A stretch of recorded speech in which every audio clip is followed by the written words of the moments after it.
definitely a labor of love, but it is so worth it.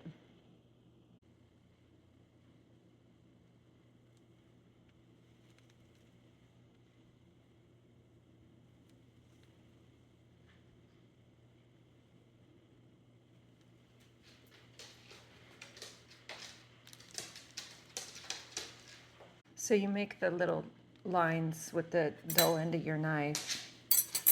Obviously you're not cutting through it, you're just making indentations. So when it freezes, and then in theory, once it's frozen, you open the bag, you can pull this out and break off a chunk of garlic.